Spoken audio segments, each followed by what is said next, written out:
Stuart Ritter, welcome to the Fiduciary You podcast. Thank you so much for being a guest today. I'm excited to be part of it. Well, I'm excited to have you here. You and I go way back. We've known each other for probably a decade plus. Part of that's because we both live in Baltimore, where T. Rowe is headquartered.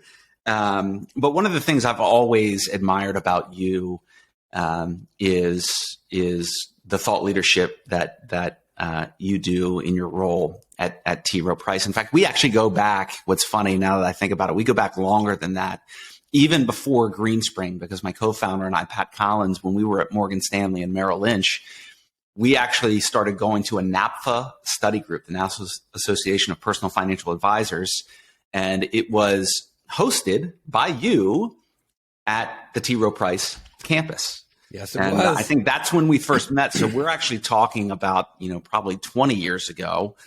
Both of us fairly early on in our career back then.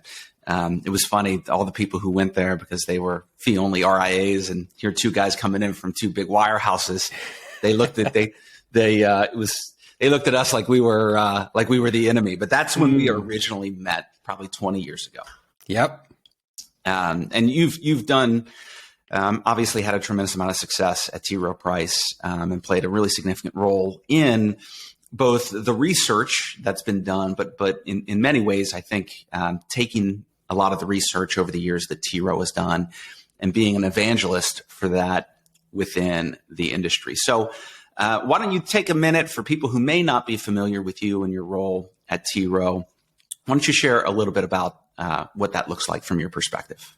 Well, I appreciate all the kind words, and I've been lucky enough to be at a company like T. Rowe Price that's been focused on exactly what you described, which is doing research and better understanding how to better help people. And we've got an amazing team there, and I'm lucky enough to be able to tap into all that talent. So half my job is helping with and looking at research. My undergraduate degree is in, of all things, electrical engineering. So I enjoy getting into all the quantitative data analysis part of it.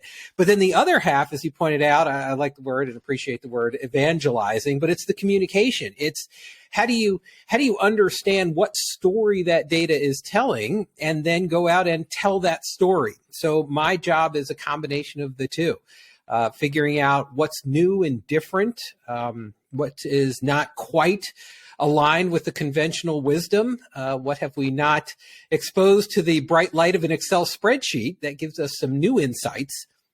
And then how do we understand that?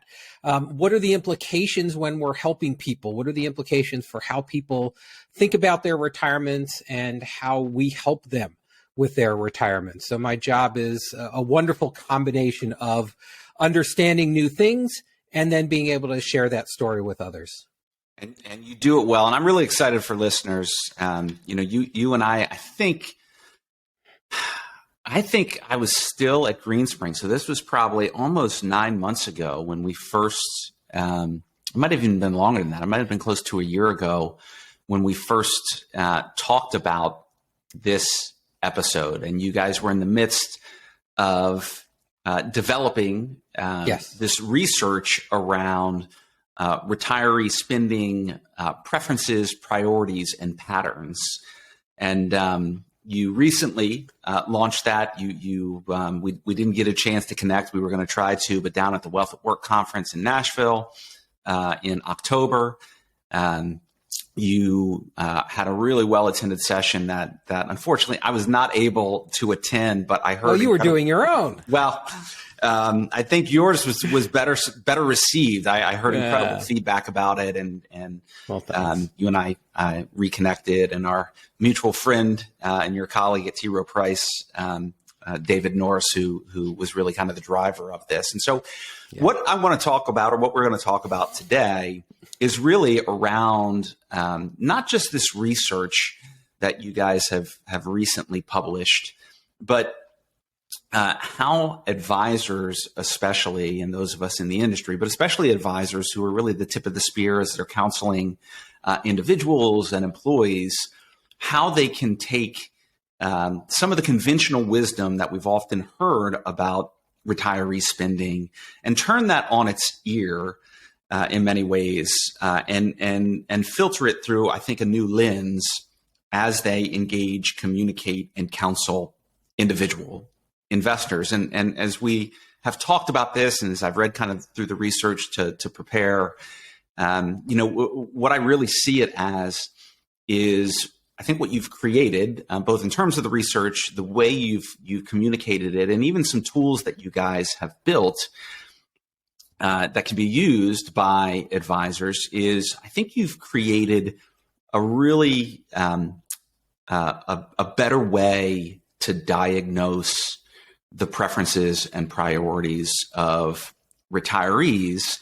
And through that diagnosis, the prescription is going to be a lot better. So why don't you talk a little bit about the genesis of this research and what prompted you to take a look at it, and maybe some of the things that as you uncovered what retirees were actually not just saying, but actually doing with their money in retirement.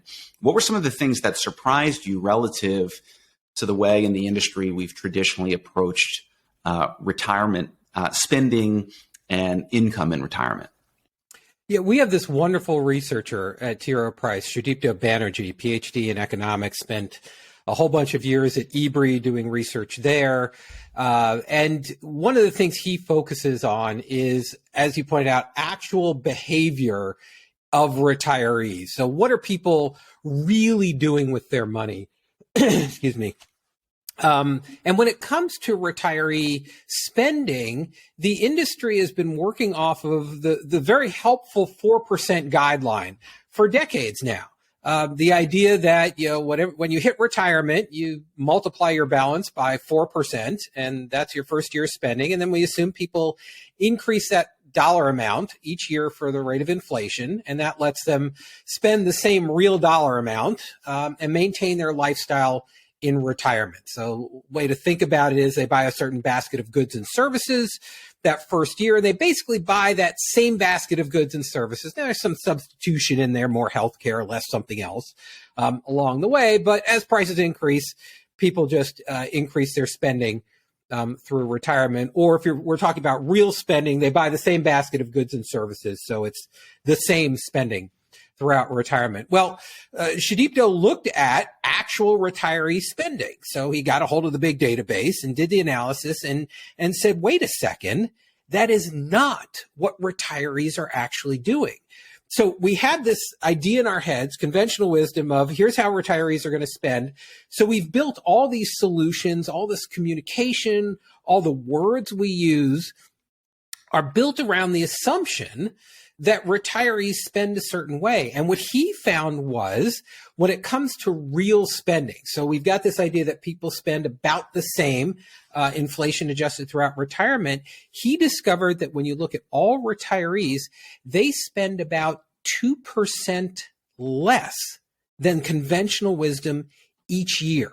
So what's happening is retirees are actually buying fewer and fewer goods and services in that basket as they move through retirement. And it's about 2% every year. So there are some other ideas out there of, well, you've got go-go years where they're spending more, and then slow go where they spend less, and no-go where they spend more on healthcare. But that's not what the actual data shows. What the actual data shows is people just spend less and less and less and less as they move through retirement, which is very different from the got to maintain your lifestyle, got to spend the same inflation adjusted amount every year. That's a definition of success. That's not what retirees are actually doing. And you delineate between this idea of retirement spenders, which are buy that basket of goods, inflated by like what you just described, versus inflation rate. Retirement revolutionaries, which are really retirement savers. And what's interesting is only about a third, 30% of people are actually the retirement spenders. And that's where we focus all of our time and our attention, talking to people around, why they should be spending more money. About 70% of people, according to your research, are actually these retirement savers. And some of the interesting data points that came out as I was reading through the research, I think were a few things. One, it was the behavioral tendencies and kind of this utility theory, right? That people pursue the things that give them the greatest satisfaction, and that there's this huge population of retirees. When you looked at the research, that their goal isn't to spend as much as they can to maintain their lifestyle, that they actually derive significant satisfaction from maintaining or growing their account balance. You use this wonderful analogy where, the spenders are like the types of people who they go buy art because they really enjoy art and they hang it up on their wall. And it's really the ability to kind of like look at that art hanging up there where they get satisfaction and joy from, as opposed to somebody who takes their account balance from their retirement plan and they put it up on the wall, and they put the statement up there, or their statement that brings them a lot of satisfaction. And where that comes from, and if you think about this as advisors, if you have someone who derives a lot of satisfaction, their goal, their preferences, their priorities are really around maintaining or growing their account balance, but you're talking to them about spending, there's going to be a real disconnect in terms of alignment of goals, objectives, and ultimately the advice that you provide. So I thought that was fascinating. I thought the other thing was, conventional wisdom is the people who have more money spend more money, but your research says something different. As a matter of fact, it says that the people who actually have probably the most ability to spend more in retirement, they actually decrease their savings rates as not just as they transition, but what I would consider as they settle into retirement. They decrease their spending, their real spending. Yes. They decrease their real spending. Yeah. Right. Even though they have the means, quite frankly, that if they wanted to increase that spending, they could. And this is really as people, right, they settle in. The first couple of years, they're trying to get it figured. It's like getting a new job, trying to figure out, get your feet stabilized, figure out the lay of the land. As people settle into retirement, things really, really change. Talk a little bit about these preferences and this difference between these savers and spenders. Yeah, you hit on it. The formal term is utility theory. So what is it that makes somebody happy? And we at T. Rowe Price have been focused on this for a while. We've incorporated utility theory into a number of areas. Even the design of our glide path incorporates the utility theory. What is it that brings people satisfaction? So when we looked at the data, when we looked at surveys, it requires a bit of a shift of how we in the industry think about what our goal is. How do we define success? Because up until now, for a lot of us, success has been defined by whatever the Excel spreadsheet shows. What does the math say? Well, the math says you can spend X. And then somehow, if you're not spending X, you're doing it wrong. That you've got to maintain your lifestyle, and maintaining your lifestyle means spending the same amount. But think about it a different way. The whole purpose of this is, how do we make people happy? What brings them, as you said, satisfaction? And for some people, the satisfaction is what they get from spending the money. So artwork.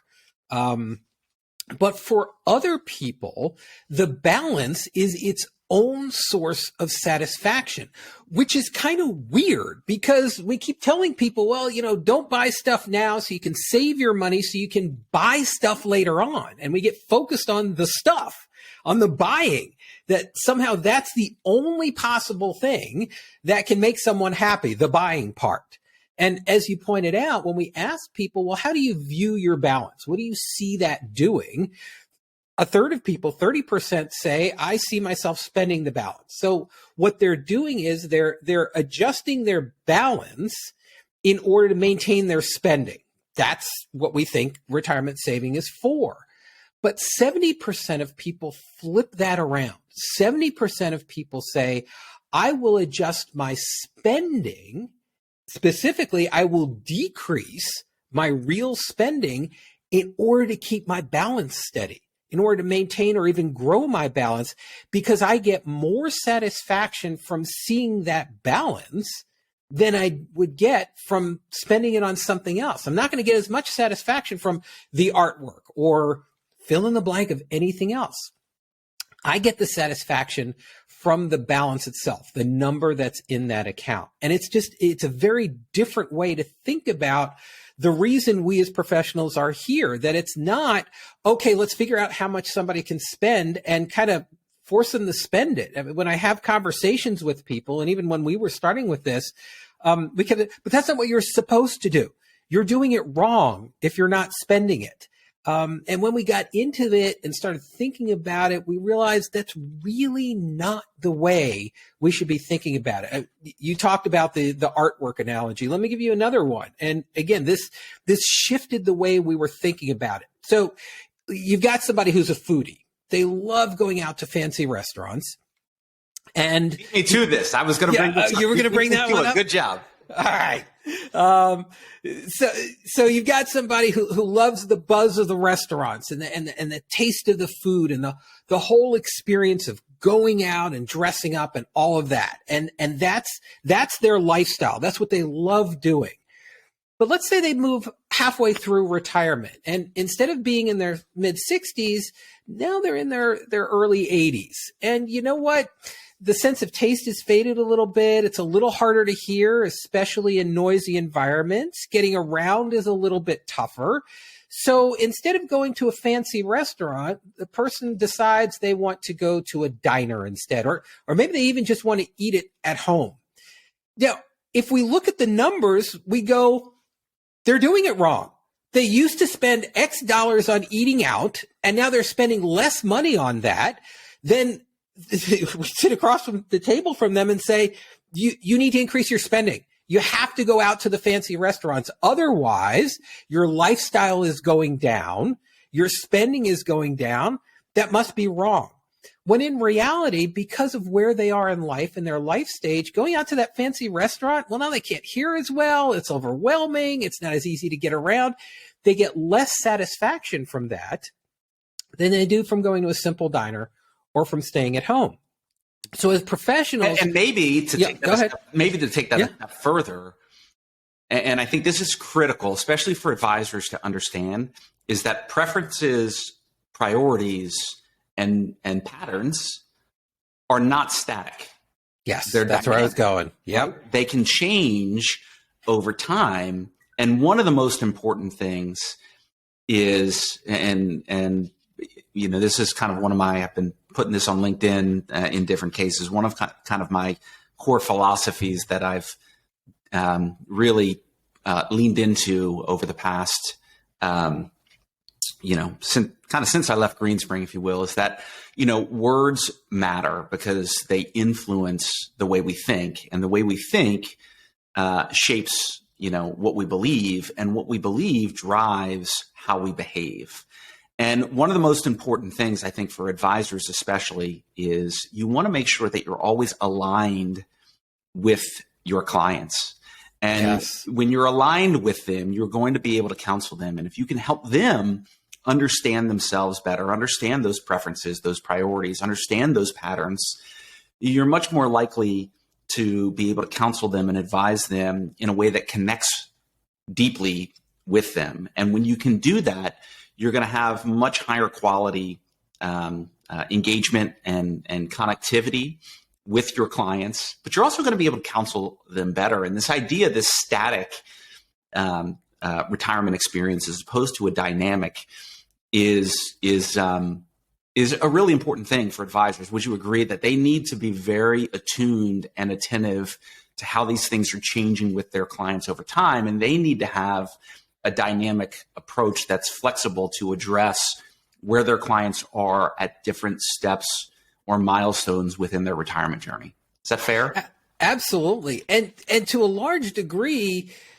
advisors do that really well when it comes to the accumulation stage. I mean, people go through, think of any 30-year span of someone's life before retirement, and there's a lot of changes that happen there. And we connect with them and we ask are there kids involved? Are you getting a new job? Are you moving? Is a house? All of those kinds of things. We need to make sure we're doing the same thing in retirement. And we don't go to somebody in the accumulation, well, you know, you're not spending your money the same way you were spending it 30 years ago. well, I'm in a different life stage. There are things I want now that I didn't know I wanted back then, all those kinds of things. It's doing the same thing when people are in retirement.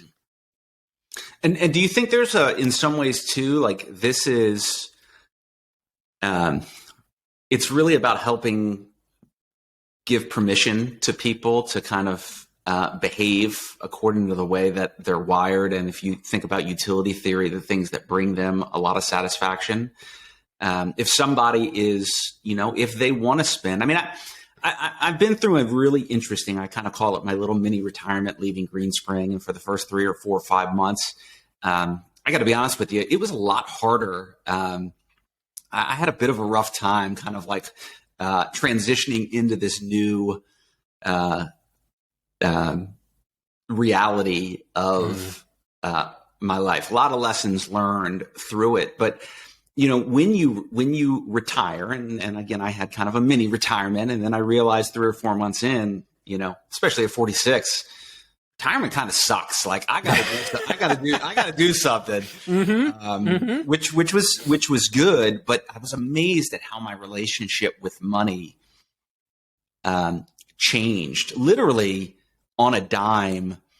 Leaving Greenspring, which had become really successful, and I never really kind of worried about money, and was blessed to we had done very, very well.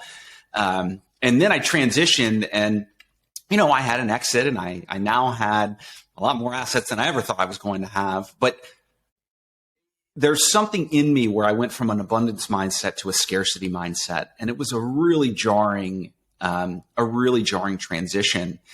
And, helping clients kind of understand who they are, what's important to them, what they value, giving them permission. Like if somebody wants to spend, like obviously you want to counsel them in a way that the math is still important, I guess is my point. Yes. But the math is there to kind of support the preferences, not to dictate.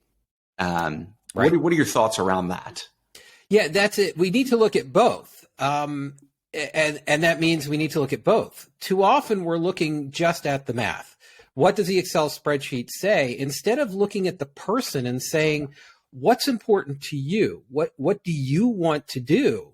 And if the person says, I don't want to spend the money, instead of responding, but the math says that you can, so I'm going to use the word should. And then if you don't, we're going to talk about how you're doing it wrong. Pull back a little bit. Look at the person and say, okay, here's somebody who's one of the 70% who are savers, who get satisfaction from the balance itself. So let me respond to that. Let me focus on that. Let me talk to them in a way that discusses maintaining or growing their balance. Let's talk about, okay, if they do want to adjust their lifestyle, their spending, let's talk about where that is, what makes them happy. And shifting that conversation a bit. So making sure that as advisors, we are focused on those preferences. That as part of this program, we at T. Rowe Price put together a tool to help figure out what those preferences are. You come up with a spender saver score. So we recognize you're not really, no one's really one or the other. You're somewhere on a spectrum. We all I took that, by the way. I took that for myself, did you? By the way. I'm a 2.8. I trend slightly towards spend. Okay. So there you go. So that's helpful information for you to have. And if there was somebody helping you, helpful information for them to have. So we put that tool together for exactly that reason. Where am I? What are my preferences? And it's not like, okay, I've done this once, I'm locked in for 30 years. You're going to take it a couple of times over the course of whatever. It could change. Yes, absolutely. It does change. So as advisors, as we're thinking about it, making sure that our approach is, okay, who is this person and what are their preferences? And then what am I doing to connect with those preferences? You've talked about it a number of times. Am I aligned with what someone's preferences are? Because if you're not, as an advisor, there's risk there. Right. That if you're talking past somebody, that relationship starts deteriorating. You're not meeting the needs. You're not meeting somebody where they are. And at some point, that gets bad enough that someone's like, okay, this person isn't hearing me. This isn't working right. So making sure that alignment means that you're connecting with them and what those preferences are. And then it makes it a whole lot easier to have the conversations about solutions. Here's why we're doing this. Yeah. And interestingly, it could be the same solution that you apply to a spender as you do to a saver. It doesn't necessarily mean, certainly the solutions can change, but it could be the same solution, simply how you describe it, how you talk to them about what it will do for them. If you're doing a better job of connecting it to the preference they're interested in, you're simply going to be more effective. I think that's a great point. And if you take this, again, I think this framework you guys have created is a better way to diagnose and to understand those preferences. My advice to advisors would be even to take it a step further. And once you have a better understanding of what someone's preferences are, dive or dig deeper to figure out not just what those preferences are, but why do they have those preferences? Because I think that is, that is something that could be is really, really impactful. And I through all this research and what you've said is really to treat people, as individuals instead of these kind of like mass cohorts of folks.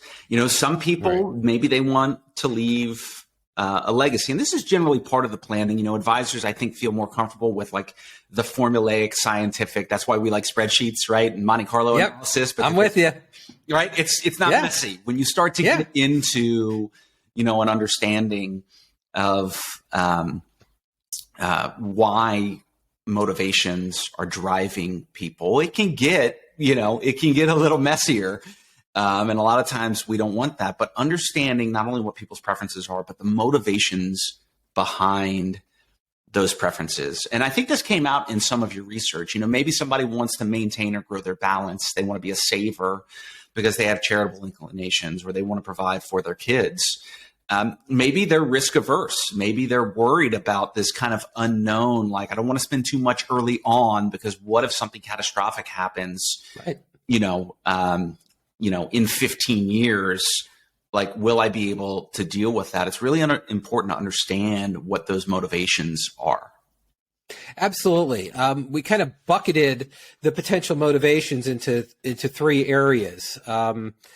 The rational, the behavioral, and the psychological. So rational is somebody who's got, for example, a specific goal. As you pointed out, I want to leave it to the kids. I want to leave it to a charity. I'm worried about a nursing home bill or healthcare expenses later on in life. And we have a whole other separate program we've put together about how retirees actually experience healthcare. Our researcher, Sudipto Banerjee, got into the data and said, well, everybody thinks this one thing, but the data shows something else. So if anyone's interested in that, maybe we can do a whole nother podcast. And I'll put that in the show notes as well. Okay. We'll link out to all of that so people can find some of this research that you guys have done. That'd be great. And understanding, that goal that somebody has, or as you pointed out, I don't have a specific goal for this money, but I might want to spend it later on. And to spend it later on, it means I need to save it now. So understanding that as a motivation as an advisor, then it leads you to different conversations. Okay, how much do you want to give to the kids or charity? Or if it's really a medical issue, well, that might be better solved by an insurance policy, rather than self-insuring by, I'm going to take $300,000 and just set it aside. Well, you know what? You don't do that for your car. I mean, you might get into an accident and it costs you $300,000, but that's not how we manage that risk. We manage it differently. And that's a great point. Your solution is different. Yeah. The other one might be behavioral. And we at T. Rowe Price have looked into this as well. Habit formation. The reason a lot of people have as much money as they do is because they've spent their life not spending as much as they potentially could. And they're comfortable with that. So when they get to retirement, and it's habitual, those habits, like yes, you've enforced those habits for a long time. It's not like the first day you retire, you're like, oh, I'm going to change my habits and my behavior. I'm going to do a complete 180. I'll be a new person. Right. Right. We're not. We're the same person we were the day before we retired. Okay, we get to sleep late now, but still, a lot of those hardwired things are in there. So it's the rational, the behavioral, and then the more psychological, and that's where some of the preferences come in. Ebrey did some research and asked retirees, compare how frugal you are today in retirement versus how frugal you were before retirement. And they put this chart together. I know it's a podcast, so we don't have the opportunity to show it. But what happened is everybody moved to the right. Everybody became more frugal in retirement. So some of those preferences change. They evolve. And as an advisor, if you're digging into the why, asking why someone is a spender or why someone is a saver, what are those motivations? That gives you a stronger understanding of who people are, a stronger relationship with them, and puts you in a stronger position to bring forward the right solutions described and communicated in the right way to make a better connection and a better outcome. Yeah, I think that's huge. At the end of the day, and I think you found this in your research, right? Most people. So much of financial planning is behavioral. Like, I'm convinced that 90% plus of successful financial planning is behavioral. It's not informational. It's not technical. And in many cases, like, people know what they need to do. It's just that they have a hard time actually getting themselves to do it. I've talked about this a lot kind of on the podcast. And I think the advisor of the future over the next 5 to 10 years really needs to become a behavioral finance expert. Like, they need to live in this maybe less defined, less formulaic world, and really move into more of like a coaching role, right, with their clients, because they have to get their clients, again, if you can change their belief and their understanding of themselves, you now give them kind of permission to adapt their behavior. But if you think about and some of this is in your research, like, how have we in the retirement industry, how have we evolved the way that we've gotten people engaged and participating in a retirement plan? It's been not trying to change people's behavior, but in many ways using that behavior and that inertia in order to, get them pointed in the right direction. Maybe talk a little bit about how you see the behavioral lessons learned from things like automatic enrollment, automatic escalation, default investing, how that can apply into, helping people transition and settle into retirement successfully. Yeah, you started the show by pointing out how long the two of us have been in this industry. Right. So we have been in long enough to remember that the old way of trying to get people to participate in their retirement plans and make investment decisions in their retirement plans kind of went the following. We'd invite people to a meeting at their employer, and it would be an hour-long meeting, and we'd spend about 5 minutes talking about why you should save for retirement, and then 55 minutes handing out mutual fund investment fact sheets and talking price to earnings ratios and correlation coefficients. And surprise, that worked for some people who are as fascinated by the topic as we were, but for the vast majority of people, they wouldn't even show up at the meeting. So what was our more time figuring out like what food to feed them at the meeting to try to get them to the meeting than right. That was our response. Right now we need to entice them to the meeting. Right. Okay. Now we need to make the meeting mandatory. Right. And so basically our whole approach was we, gosh darn it, are going to try to change the underlying psychological makeup of people who really do not want to be as detailed as with this as we do. And that's going to be our solution, and keep bopping them over the head saying you're doing it wrong if you're not fascinated by price to earnings ratios. And then behavioral finance came along and kind of helped us make a transition where we said, well, wait a second. Okay, we're doing something that works for a small group of people. We've got all these other people out there with a different preference. They're not as interested in this stuff as we are. They're not engaging in the behaviors of signing up and saving more and making investment choices. So if we better understand their preferences, how do we take that understanding so we design solutions that match the preferences. And that's where automated services came from. It was us as an industry pausing for a second instead of saying, okay, here's how we want people to behave. Here's how they, quote, should behave. So we're going to keep bugging them until they behave the way we want them to, and said, all right, hang on a second. Let's look at how they're actually behaving. What do they want to do? Now let's design something that works for that. And that's what automated services were. And that's the success we've seen with those. So we're kind of talking about doing the same thing in retirement. Up until now, it's been, okay, increase your spending by 3%. Oh, I've run the analysis. You can spend more money. You should spend more money. Go spend more money. And for 70% of the people out there, that's not what they want to do. For 30%, and again, it's all on a spectrum. For some people that works, but for other folks, take the same approach. What's the preference? Let me understand that. Now let's shift just the whole approach we take to this based on that utility theory, based on the phrase we use at T. Rowe Price sometimes is wealth depletion aversion. People have an aversion to depleting their wealth. That's catchy, Stuart. Thank you. Yes. That's why we call them savers instead of wealth depletion aversion. You know, we tried to make it work. But still, the idea is, do we understand what people want and what they don't want? And are we helping them get more of the former and less of the latter? Yeah. Yeah. You know, it's interesting in the presentation that you had put together that I took a look at in preparation for the episode. You guys, I was a history major in college. You were an electrical engineer. I was a history major. We know whose neurons fire faster. Well, wait a second. My master's is in political science, so we're not too as far apart as you might think. Okay. All right.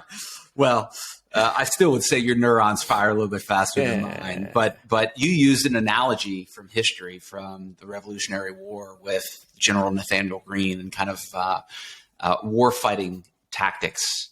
What was that story? Because I think that, again, I believe the stories are the most. I have a mentor of mine named Mike Donahue, who's an incredible guy, but he's told me for years that and he's a wonderful storyteller, but he says that he or she who controls the metaphor controls the conversation. And there was a really good metaphor that you used from history, from the Revolutionary War, to kind of describe how we in the industry need to adapt the way that we are engaging with the people that we serve. Do you want to just maybe touch on that for a moment? Sure. I'm a big national park fan, so I've been to many of the sites. And so here's the setup. The year is 1781, and the revolution of the American colonies against the British was not going well.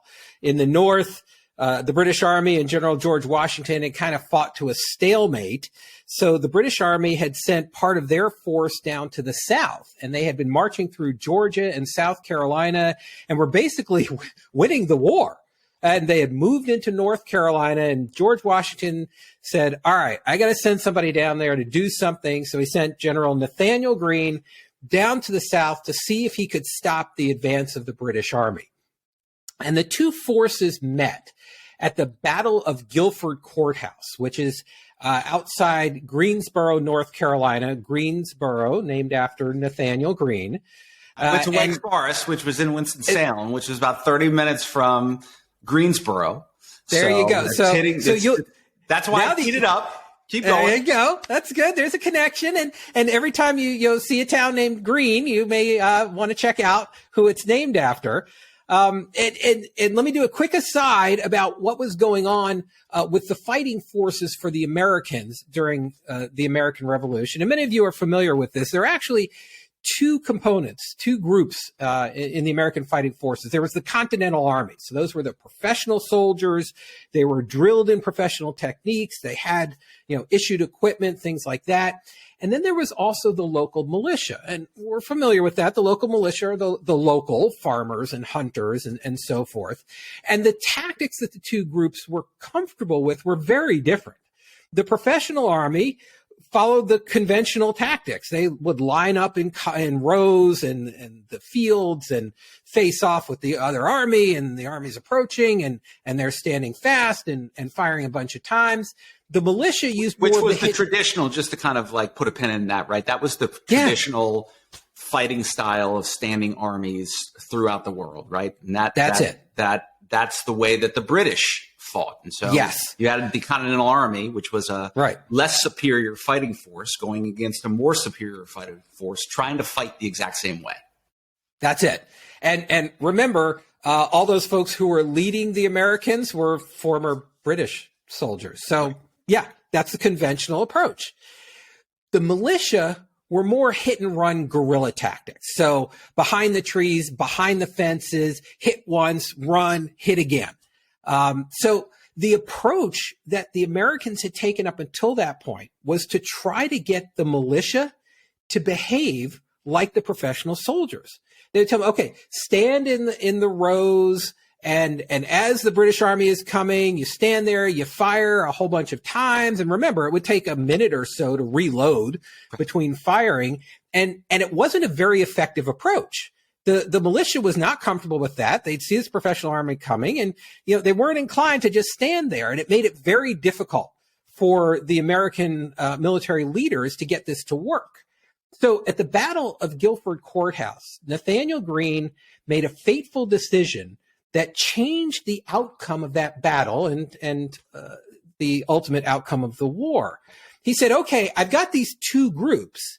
Instead of trying to get one group to act like the other, I'm going to put a battle plan together that works with the way they already want to behave, with their preferences. So at the Battle of Guilford Courthouse, and if I get the chance to do the presentation for anybody who's listening, I've got a map up there, and you can see 3 lines of the American forces on it. General Greene said, okay, the first line is going to be all militia. And here's what I want you to do.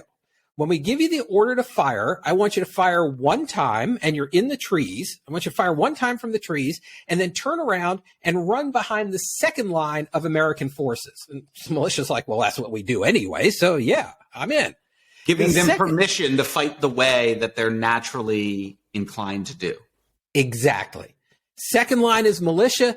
Do the same thing. Wait till we give the order to fire. You're in the trees, fire once, turn around, and then run behind the third line. And the third line were the professional soldiers. The third line was the Continental Army. So here comes the British coming across the battlefield at the Battle of Guilford Courthouse. And first line of militia fires into them, turns around, runs behind the second line. British keep coming. Second line fires, turns around. Everybody runs behind the third line. British keep coming. Third line fires. Now, at the end of the battle, the Americans actually left the battlefield, which is technically success, I'm doing air quotes, for the British, because they won the battlefield. But they lost 1/3 of their fighting force and 1/4 of their officers. A hugely devastating loss, essentially, for the British side. Even though they technically won. They won the battle, but ultimately, right? Yeah. So one prime minister in Britain said, "Boy, another victory like that, and we're done for." And the change that Nathaniel Greene made, which is what we're talking about here, is instead of trying to get one group of people to act like another, because, well, that's what you're supposed to do. I'm saying the same thing. Understand those preferences and build a plan that fits with those preferences. And, I don't want to leave anybody hanging, because a lot of people listening are thinking, wow, well, how did that war turn out? I mean, you told us about the battle, but what was the end result of this revolution in the American colonies? Well, after the Battle of Guilford Courthouse, the British commander, a guy named General Cornwallis, decided that his army was so badly damaged that it needed to rest and recuperate and refit.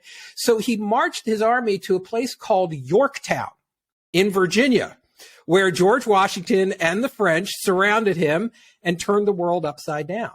And that surrender at Yorktown started that sequence of events with Nathaniel Greene going, I've got 2 different groups.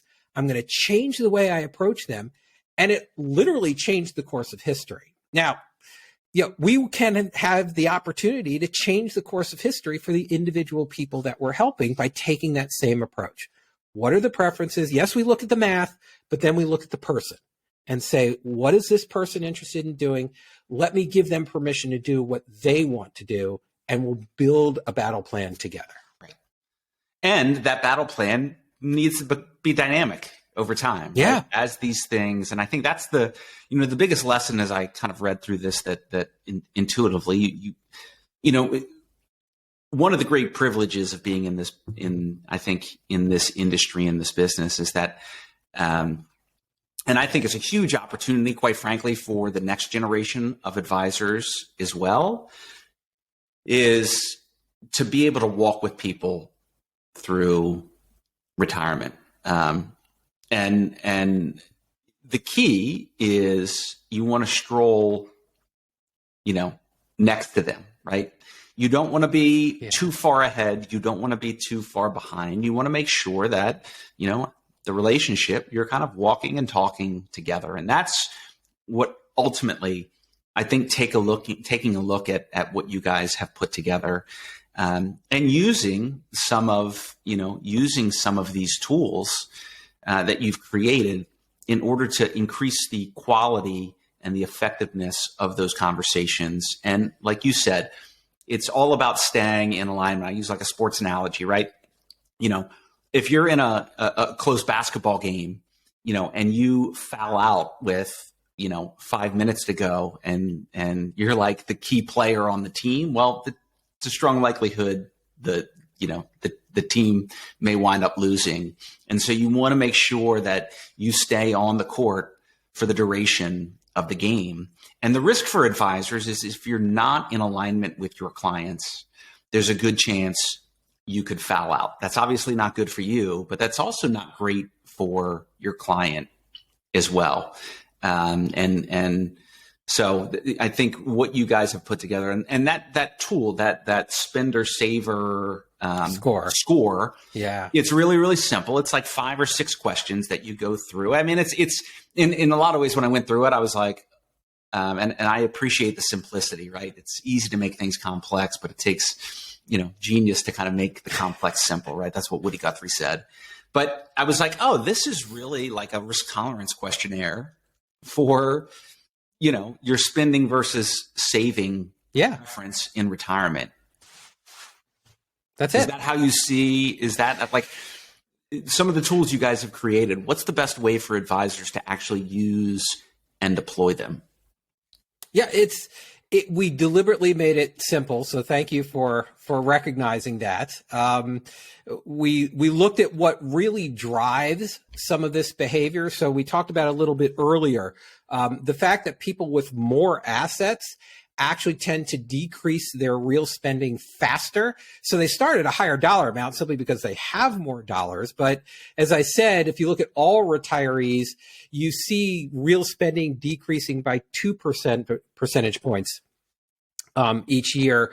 When it comes to the high net worth folks, so the top 20%, their spending decreases by 2.7% each year. So they actually drop their spending faster. They're buying even fewer goods and services each year.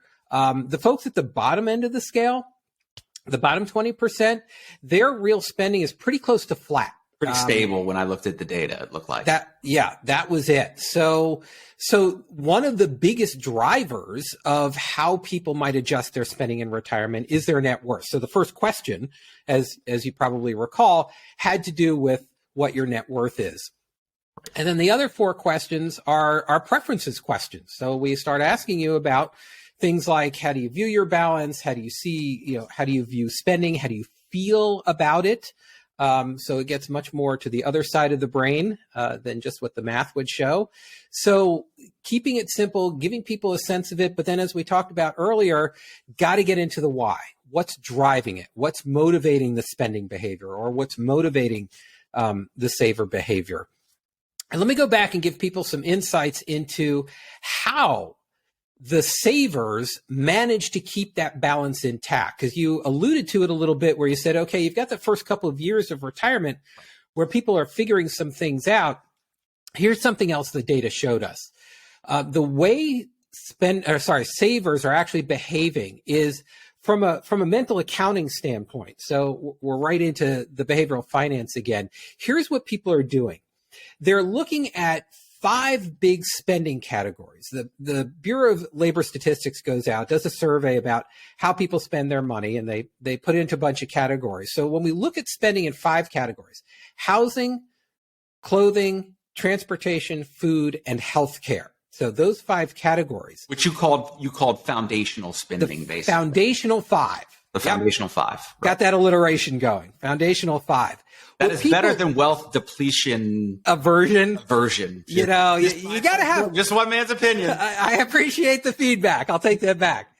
So we've got the foundational 5, and then what people do is they look at their sources of steady income. Now, when we in the industry use the word income, we put a whole bunch of things into that bucket. We say, okay, that's your RMDs and your interest and your dividends and wages from working and ad hoc withdrawals from your retirement plan and all this stuff. And it turns out, to quote a famous philosopher, I do not think that word means what you think it means. When it comes to actual people, you ask them, most people don't consider any of that part of their income. Which is that a Princess Bride reference? What was it? Is. You got it. Oh, there you go. I'm very impressed. Yes. Inigo Montoya. I do not think that word means what you think it means. You killed my father. That's his other great quote. He's got a third one in there. I've been in the Prepare to Die. Yeah, well, that one too. So we digress. Okay. So we did. What were we talking about? Let's go. I like Princess Bride better. So we've got people who are looking at 3 things. They look at Social Security, pension if they have it, and annuities if they have it.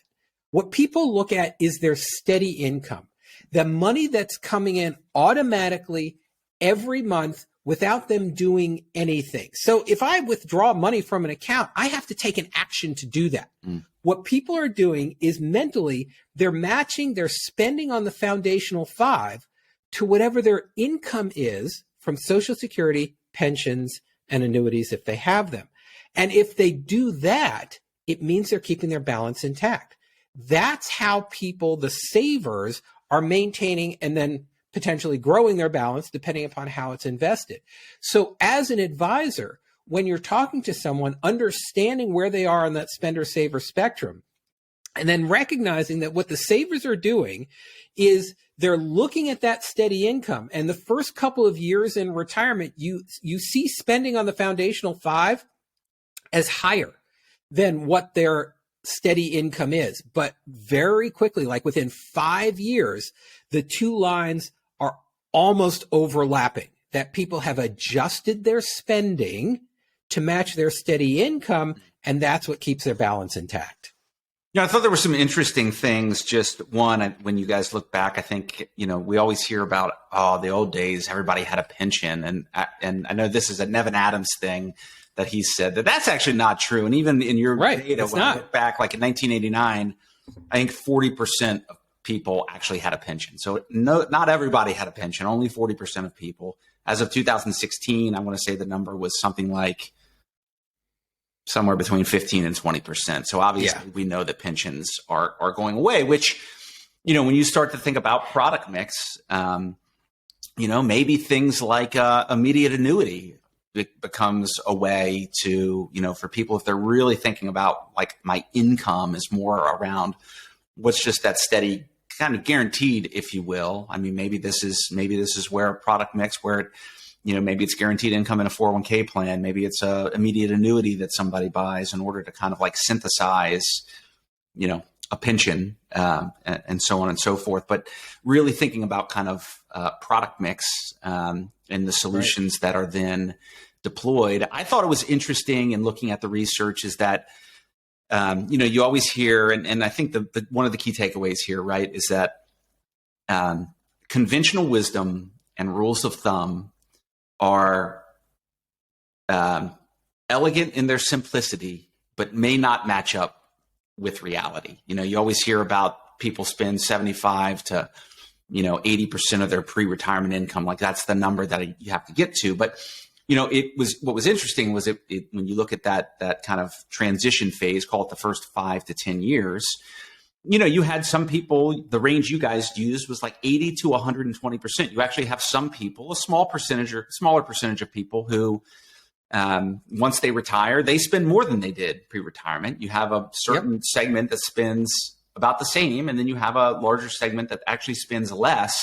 But what was interesting was 5 or 10 years out, you still had those 3 buckets, if you will, or those 3 cohorts, but a much higher, the percentage of people who spent less in retirement than before, I guess on a relative basis, actually expanded. And the people who spent more, it's like they kind of overspent the first couple of years, and then the percentage of people kind of transitioned into, I'll spend in line or less than I did before I retired. Is that a fair assessment of what you guys came up with? Yeah, that's a great description. About 5-6 years in, half of people are spending less than 80% of what they spent before retirement. And let me be clear, we're not talking about the gross income, 75, 80% of the gross income. That's not what we're talking about.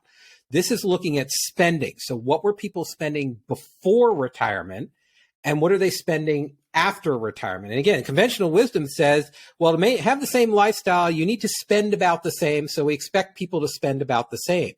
And what we find is 50% of people are spending 80% or less than what they were spending before. So let's just use round numbers. Let's say I spent $100,000 a year pre-retirement.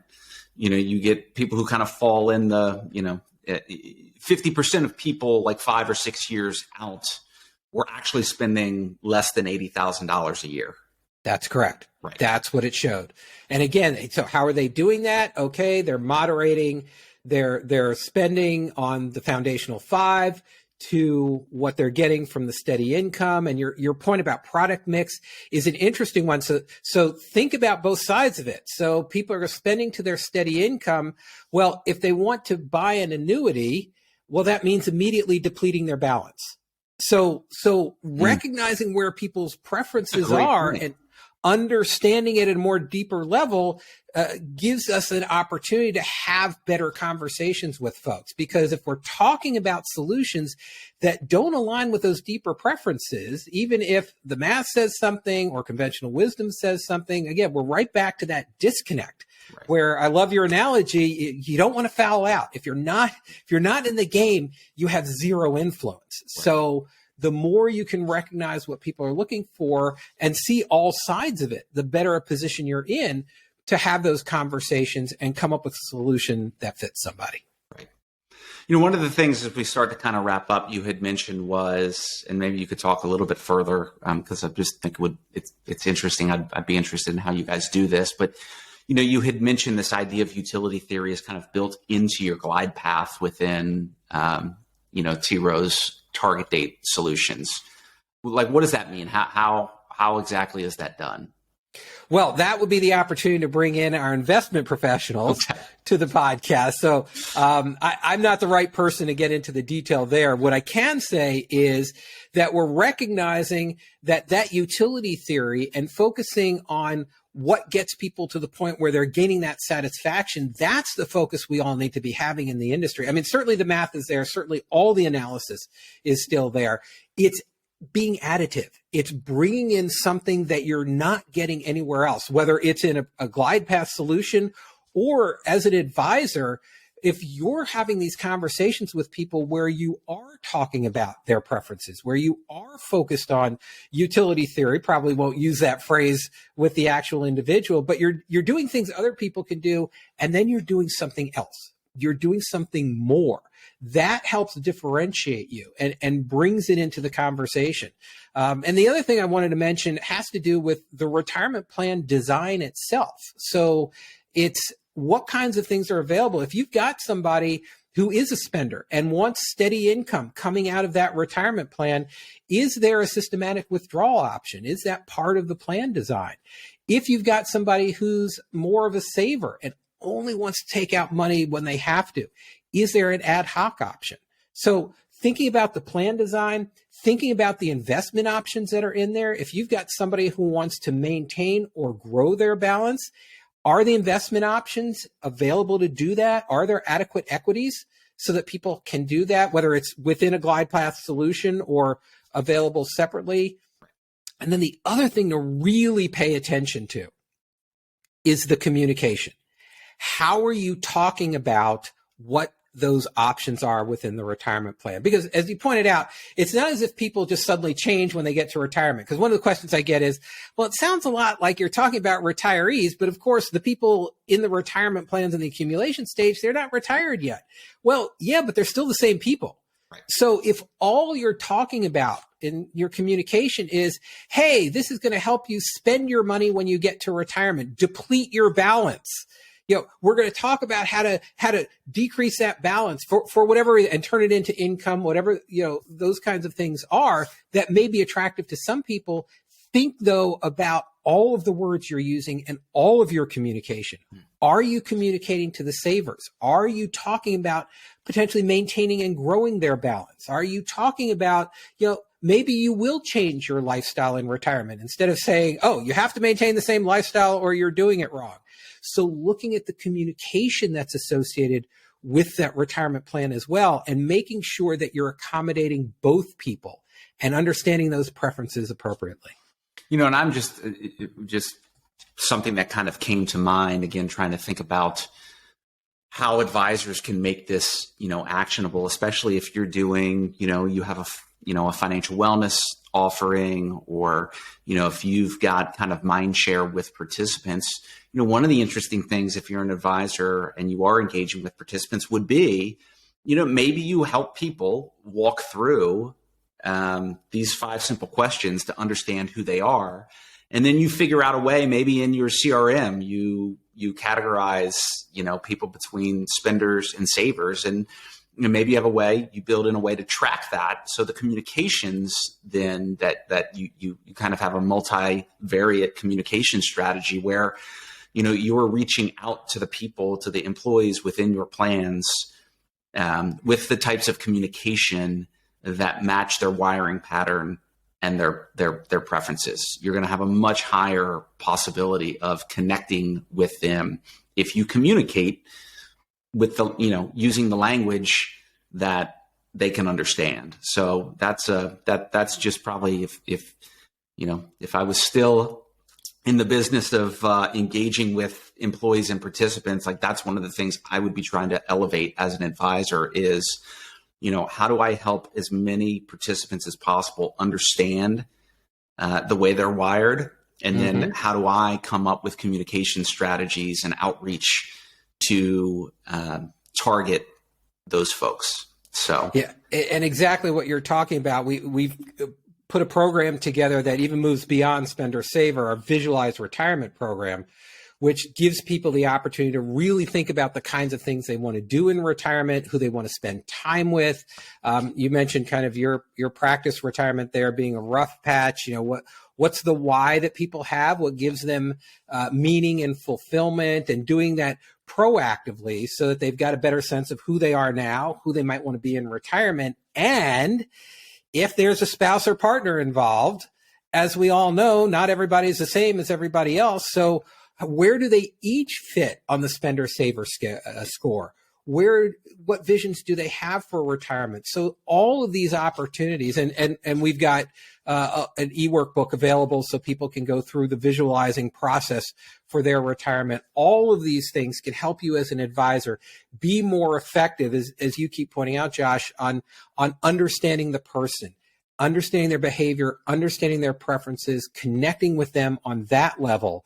And that deepens the relationship, puts better solutions in place, better communication, and makes everybody more successful when it comes to those outcomes. And you bring up actually a great point that we could spend the next 30 minutes talking about. But when you have, partners, spouses, what do you call it, where, both oars need to be in the water rowing in the same direction to really have success. If you think about a really powerful outcome of this is, if you can get partners together and help them each understand their preferences. If they're the same, it's probably going to make life easier. But if they're different, that's where a lot of friction comes from, or that's where a lot of misspent energy and burning a lot of cycles. And so the power that of helping, couples understand their preferences and come to appreciate one another's preferences, and then figure out a way to navigate, okay, if you're a saver and I'm a spender, how are we going to come up with a strategy that values both of our perspectives, but where we can kind of work together, instead of, we can be the militia and the Continental Army instead of the Continental Army against the British Army, if you will. Instead of us fighting and battling and going to war, how can we, be on the same side of the fight, if that makes sense. And if you complement each other, you're much more effective together. Right.